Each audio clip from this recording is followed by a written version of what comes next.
So today, my assignment will be I will choosing the subject of the fourth one, which is find a way to bring electricity to the 1.3 million people in the world who have no access to it, which half of the children go to school without electricity.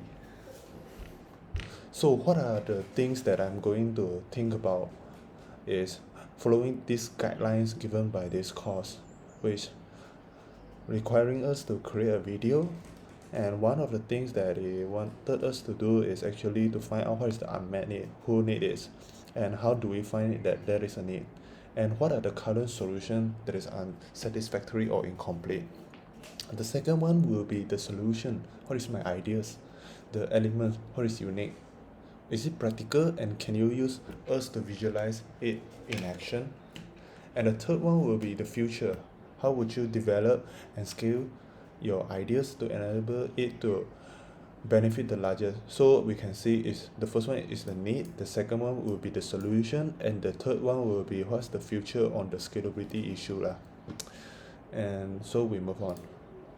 So how do we actually create electricity? The electricity actually is generated through a few ways, maybe through nuclear fission, combustion, water, winds, and using the solar, photovoltaic, or geothermal energy. The topics today that we will be focusing on will be on the solar energy, will be this solar energy. And why do we actually choose this solar energy as compared to the other forms? Because we have to think about it. Back to the subject just now that we have saw before is regarding the children's that have no electricity, and actually 1.3 billion people will need something to scale on, and something that is available across the worldwide and freely available. That's the thing that we have to work on it, and this will be the solar energy. Okay, let's move on. And currently the photovoltaic that we're using, we can see that is using the so-called the solar panel to convert the energy to semiconducting materials.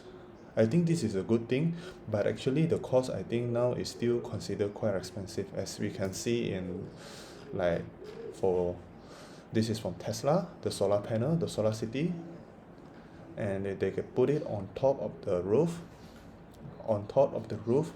Then they have a so-called a battery, a power wall, that to store all the energies that created from this capturing the sunlight, and then they put into this battery and for backup purposes, and then maybe use it throughout the day or during the night. They can be connected to the apps. The other things that we wanted to look at is on wearables. And now the wearables energy harvested generating electricity from low frequency human limb movement. This is one of the things that we will be discussing on. To harvest energy actually is through the movement of human joints.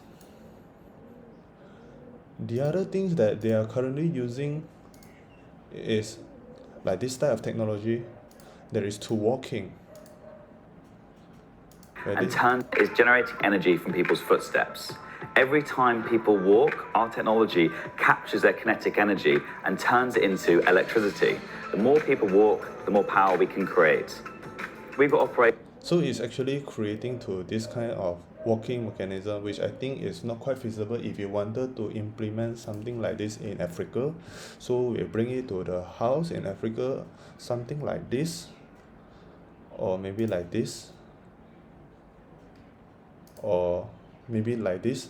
Then how do we able to bring the electricity to all these people inside the area? You can see the children here.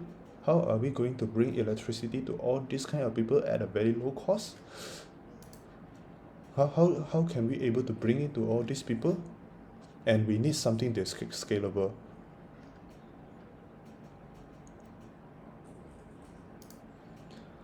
So currently there is also quite controversial that sub-Saharan Africa can how to they harness the big electricity opportunity. As we can see in this picture, they are widely exposing to the sunlight. That's why we are going to tackle it by using the solar energy. So actually my proposal in this case is something that we're actually combining all the things, creating a system, an infrastructure, just like what the professor has said. We need to create something that's scalable, the system that can be improved continuously on. So what I'm proposing is actually to is a system, an infrastructure, both on the house and also wearables. So the first thing is we wanted to create something just like the Tesla. I don't have any pictures, so I wanted to tell you right on here. So we will be actually wanted to streamline on this. Actually, this is, I think, is just not too feasible to put it on something in House of Africa like this. So we need something that the building material itself is able to generate the energy, the building material, which means the bricks or something like that, just on the surface, which means using a very cheap thing that able to generate electricity by capturing the sunlight, which means the whole house itself is actually, the surface is able to capture 360 degree of the sunlight. So they're able to absorb the sunlight and then actually to generate electricity. The other infrastructure that we will be talking on is on this. How do we actually create the energy from soil? So the soil energy can actually be created in microwave fuel cell. Another one will be how to harvest electricity directly from the plants. So let's say we have these houses here. Let's say this is in Africa. So beside the house is able to create the energy itself by using any kind of solar plates or whatever, which is built into the infrastructure of the house itself, something like that. Then we proposing actually some kind of technology that able to link this house, the connecting the wires to harvesting the energy from the soil itself and also from the plants surrounding it. So let's say in the area that where there is plants, then we can harvest to the plants the energy just now with the technology. The other thing, and this is actually we can say is minimal disruption to the mankind, and it is renewable without destroying the nature environments.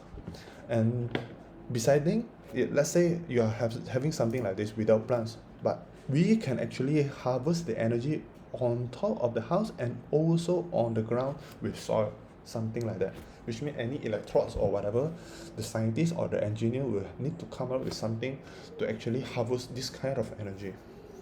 And the third kind of energy that we proposing is we need to be able to harvest the energy on the move. As we can see in just now the videos, they are using this, but I don't think this is something feasible for you if you wanted to bring it on to this South Africa everything, because Africa they need to walk maybe very long distance in their house. As you can see here, they maybe need to walk very long. You can see walk very long. So the movement itself, we need to build something in the wearables itself. So let's say, and we are not talking about the clothes only, but what I'm trying to focus on is on the shoes. Oh, one more thing is on the backpack. If let's say the student is going to school, their backpack should be made from the materials that are able to store the solar energy when they go to the school. But at the same time, we are talking about shoes. So let's say we are talking about these shoes. So the material below it will something be like this one. This something here. That they're able to compress. They're able to compress when during the walking, so they can capture the kinetic energy inside it and store it inside a small battery there. A small battery there. So whatever kinds of shoe they are using, and it should be available and able to made by a manufacturer, they're able to capture the kinetic energy here. And maybe here is a Bluetooth system whereby they're able to connect to the smartphone and check the battery status. They could use that to charge anything. So both the capturing of the energy and the energy storing maybe will be a battery that is removable and able to charge again every time. So actually what I'm proposing is having an infrastructure. Let's go back to the solar. So besides having a whole house system which is made in solar, and also able to creating something able to connect to the grounds and also to the plant surrounding there, so they're able to capture the whole thing and store all the energy inside the energy package. So even when they are walking out, the things that are wearing, maybe the backpack and the shoes, most importantly, able to capture the kinetic energy on the movement and then store it into the battery pack and then able to use it. So we come back to this thing. So actually this is the way I'm proposing to bring the electricity to the 1.3 billion people in the world. And then this is the unmet.